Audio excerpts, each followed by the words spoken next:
ഇന്ന് രാവിലെ തന്നെ നമ്മൾ കിച്ചൂസിനെ കൊണ്ട് ഹോസ്പിറ്റലിൽ പോവാണ്. അവൻ്റെ ചെവിയിൽ ഈയിടെയായിട്ട് കുറച്ച് പ്രോബ്ലംസ് ഉണ്ട്. ഇൻഫെക്ഷൻ പോലെ ആവുന്നുണ്ടോ എന്ന് ഡൗട്ടുണ്ട്. അപ്പോൾ അത് ഹോസ്പിറ്റലിൽ കൊണ്ട് കാണിച്ചാൽ കുറച്ചുകൂടി നല്ലതല്ലേ. അപ്പോൾ അത് രാവിലെ തന്നെ അവനെ കൊണ്ട് അങ്ങോട്ട് പോവാണ്. അവനധികം വണ്ടികളിലൊന്നും യാത്ര ചെയ്തിട്ടില്ല. അതുകൊണ്ട് അതിൻ്റെ ഒരു പേടി അവനുണ്ടായിരുന്നു. വണ്ടിയിൽ നിന്നല്ല, അവൻ വീട് വിട്ടേ പുറത്ത് പോകാറല്ലോ. സോ അതിൻ്റെ പേടിച്ചായിരുന്നു അവൻ വണ്ടിയിൽ ഫുൾ ഇരിക്കുന്നത്. അങ്ങനെ നമ്മൾ ഹോസ്പിറ്റലിൽ എത്തിയിട്ടുണ്ട്. ഞാനും പപ്പയും കൂടാണ് അവനെ കൊണ്ടുവന്നത് ഹോസ്പിറ്റലിലേക്ക്. അപ്പോൾ അവനെ പുറത്ത് എത്തിയിട്ട് അകത്ത് വന്നിട്ട് നമ്മൾ OP എടുത്തു. ഡോക്ടർ ഉണ്ടാവുന്ന ഒരു ഡൗട്ട് ഉണ്ടായിരുന്നു കേട്ടോ. പക്ഷേ എന്തായാലും വന്നത് വെറുതെ ആയില്ല, ഡോക്ടർ ഉണ്ടായിരുന്നു. പിന്നെ ഡോക്ടറിനെ കണ്ട കാര്യങ്ങളൊക്കെ നമ്മൾ പറഞ്ഞു. ആ ഒരു സമയമായപ്പോഴത്തേക്ക് വേറൊരു ഡോഗും കൂടെ വന്നു. അവളുടെ പേര് നിക്കി എന്നാണേ.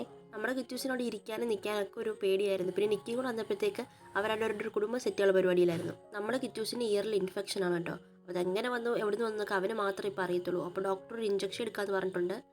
ചെവിക്കുള്ളിൽ പുഴുവൊന്നും ആവാതിരിക്കാൻ വേണ്ടി. അത് ഉണ്ടെങ്കിൽ തന്നെ പുഴുവെല്ലാം ചത്തു പോകാൻ വേണ്ടിയിട്ടും. ഞാൻ വിചാരിച്ചു ആ സമയം ആകുമ്പോഴത്തേക്ക് അവൻ മേടുണ്ടാക്കുന്നു. പക്ഷെ അവനത് സൈലൻ്റ് ആയിട്ട് കൈകാര്യം ചെയ്തു. പിന്നെ നമ്മൾ മരുന്നും കാര്യങ്ങളൊക്കെ വാങ്ങിച്ചിട്ട് തിരിച്ച് വീട്ടിലേക്ക് പോകാട്ടോ. ഇപ്പോൾ അവൻ സൈലൻ്റ് ആയിട്ടിരിക്കുന്നുണ്ട്. പക്ഷെ നല്ല വേദന കാണും. പക്ഷെ ഇതെങ്ങനെയെങ്കിലും ഇത് മാറിയാൽ മതിയെന്നേ ഉള്ളൂ. അപ്പോൾ അവൻ ഹെൽത്തി ഒക്കെ ആയിട്ട് ഞങ്ങളുടെ ഒരുമിച്ച് അടുത്ത വീഡിയോയിൽ വരുന്നതായിരിക്കും കേട്ടോ. ബൈ.